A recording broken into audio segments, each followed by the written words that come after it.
Sir आप देख रहे हैं सच तक भारत लाइव में धीरज सिंह चौहान। हम आ चुके हैं बख्तियारपुर में, जहां पे बस कुछ ही दिन पहले एक रैयती ज़मीन में बने हुए घर को प्रशासन के द्वारा तोड़ दिया गया। मैं बता दूं, यह जो है बिहार शैक्षणिक आधारभूत संरचना विकास निगम पटना का इनके द्वारा कार्य की जा रही है, जिसमें गणेश उच्च विद्यालय G+4 भवन निर्माण संवेदक का नाम, ये तमाम है चीज़ें हैं और इनके द्वारा बनना है और यहाँ बनना है।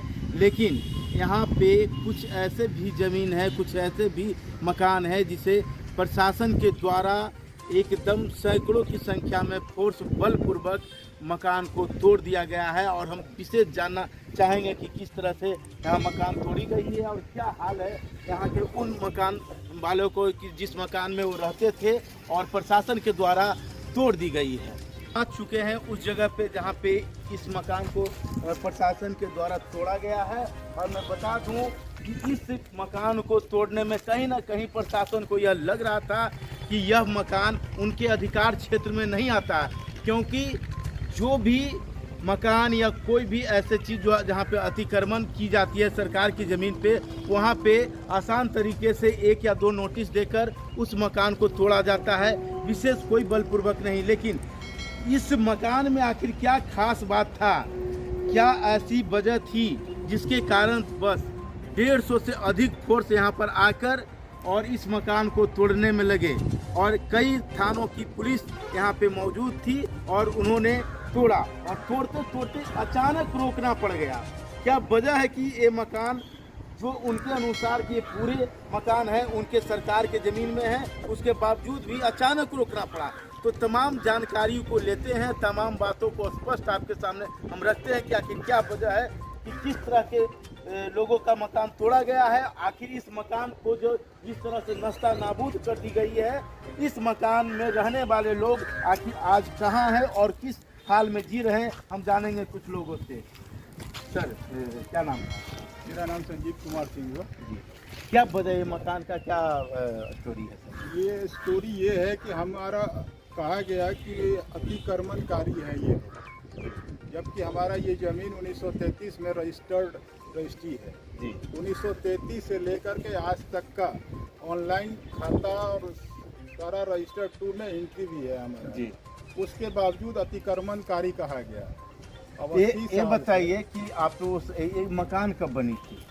ये 1914 में बनी। 1914 में बनी थी, यानी 1933 से लेकर 2014 में बनी थी ना? 2014 में बनी थी। तो उस समय से ये लगातार आपके सेवा में, आपके साथ ये मकान रहा। आज तक न प्रशासन के तरफ न स्कूल के तरफ किसी भी तरह का आज तक भी विरोध नहीं किया गया, जबकि इस जमीन का एनएच द्वारा मुआवजा भी लिया गया जी। उस समय भी गजट निकला था पेपर में, उस समय भी कभी विरोध इन लोगों ने नहीं किया। अचानक की क्या वजह आया कि अचानक आपकी मकान को? अचानक वो स्थिति को जान रहे थे कि इनका टाइटल भी चल रहा है और हाई कोर्ट भी चल रहा है जी। उसके बावजूद नोटिस हुआ था इन लोग को 26 तारीख को। यानी कि उन लोग आप को पहले से पता था कि इस तरह का मकान तोड़ने की बात होगी, इसलिए आपने FIR भी किया? और नहीं, उसके पहले मैंने सारे पदाधिकारी जी, CO से लेकर के SDO, ADM, यहाँ तक कि DM को भी सूचना दिया गया, जाके पर्सनली मिले भी जी, लेकिन हमारी सुनवाई कहीं नहीं हुई। तो ये सब आपके पास साक्षी तो है?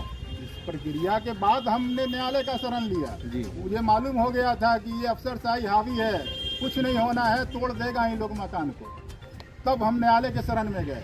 तो आप देख रहे हैं कि इस ज़मीन और पीछे जो ज़मीन है, इस ज़मीन का ये मालिक है और इनके कथनानुसार, इनके कहे अनुसार 1933 में इस ज़मीन का रजिस्ट्री किसी दूसरे का ज़मीन को अपने नाम से कराए थे और सारी व्यवस्था इनके अनुसार थी और ये लगातार इस ज़मीन का मालिकाना हक जता रहे थे। और साथ ही 80 साल से यह जो है कि सालाना जो रसीद कटाने की बात होती है, इसका टैक्स रेवेन्यू देने की बात होती है सरकार को, वो लगातार देते आए हैं। उसके बावजूद कभी कोई अड़चन नहीं थी टैक्स लेने में सरकार को।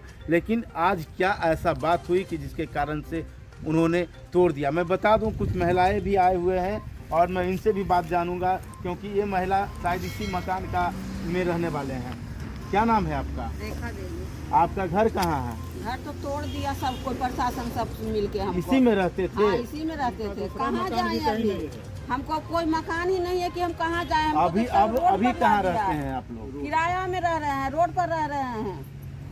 तो आपका मकान है, कभी आपको इसके बारे में सूचना मिला था कि आपका मकान टूटने वाला है या आपका मकान जो है अनलीगल है?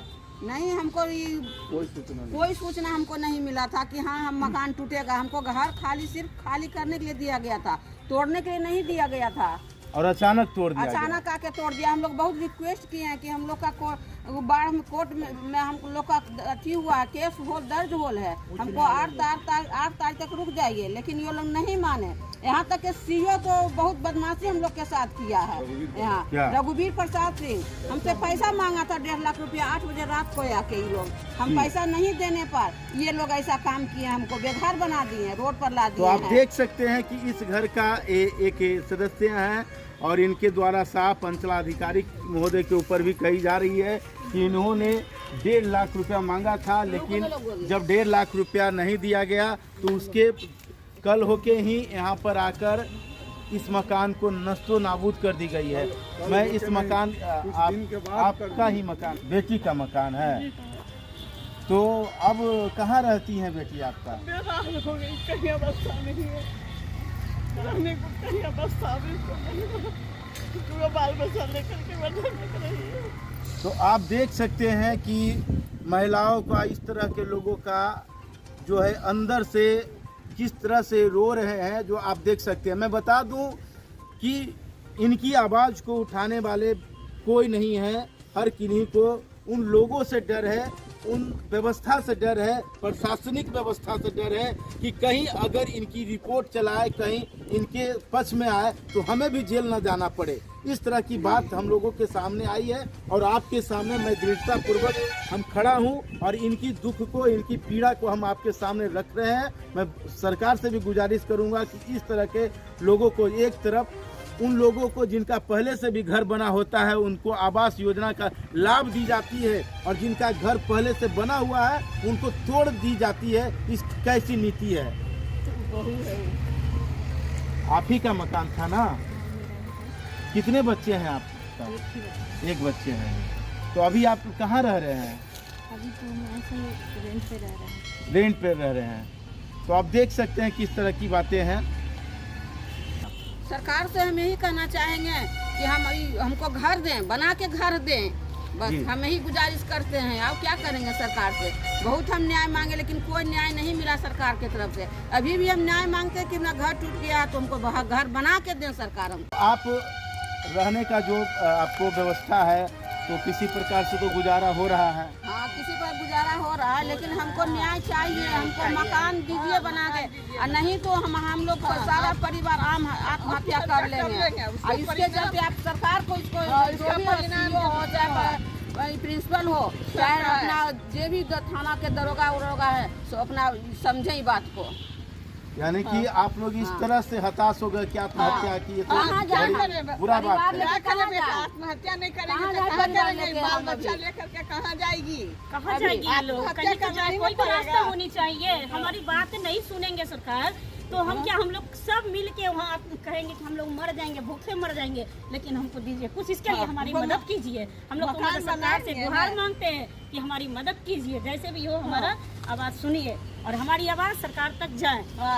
आप देख सकते हैं कि आज सरकार की कैसी नीति है। उस नीति के आधार पे आज दर्जनों फैमिली मेंबर आत्महत्या करने की बात कह रहे हैं। कहीं ना कहीं सरकार की एक ऐसी नीति रही है जिस नीति के अंतर्गत आकर ये लोग पीड़ित हैं और कुचले दबे हुए महसूस कर रहे हैं। इस तरह की बातों को अगर सरकार नहीं देखेगी तो कौन देखेगा?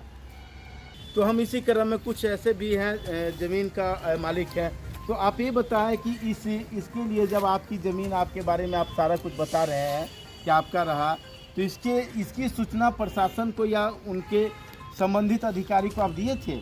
प्रशासन अपने कमी को छुपाने में लगा है, जबकि रघुवीर प्रसाद व एक एसडीओ सुमित जी दोनों को मैंने सामने बैठकर, जिसका कि आपका प्रेस में फोटो भी है, जी इसी पेड़ के नीचे मैंने उनको दिखाया था स्पष्ट रूप से। हाँ। इस जमीन में 19 आदमी इकरार किए और 7 आदमी रिफ्यूज कर गए, जमीन देने से इनकार कर गए। जी ये लोग पीछे देखना भी मंजूर नहीं रहा। जब भी हम उन लोग को दिखाने का प्रयास किए कि सही चीज़ ये है सर, इससे अवगत हो लीजिए, आज ना कल कोर्ट में आप जवाब नहीं दे पाइएगा और बुरी तरह फंसेंगे आप लोग।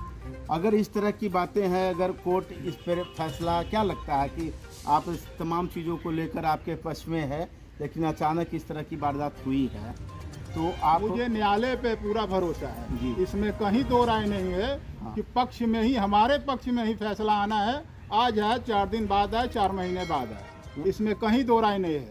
उसमें स्पष्ट उनके रजिस्ट्री, जो पेपर को वो दावेदारी जिसको लेके घूमते हैं लोग, सरकारी महकमा लोग, उनके पेपर में ही स्पष्ट लिखा हुआ है कि ये 7 आदमी बाय नेम्ड, ये 7 आदमी जमीन देने से इनकार कर जी। गए। अरे तो जब जमीन दिया ही नहीं गया तो फिर किस बात का दावेदारी? ये तो बिल्कुल खुला रंगबाजी हुआ।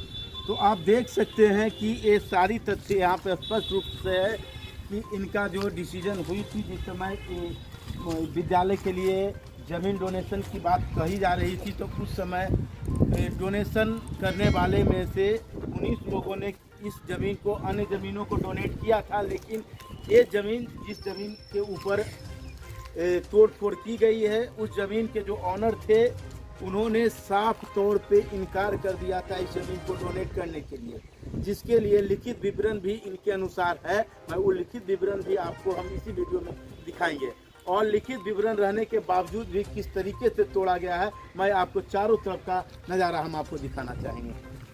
क्योंकि जिस तरीके के से तोड़ा गया है, मैं बता दूं कि लाखों रुपए की लागत से ये बनने वाली 2 मंजिला इमारत, और इसको इस तरह से नस्तानाबूद कर दिया गया है कि जब तक कि इसे फिर से तोड़कर नहीं बनाया जाएगा, कोई उपाय नहीं है। और इसका जिम्मेवार कौन होगा? आज उस स्थिति में यहाँ के लोग पहुँच चुके हैं।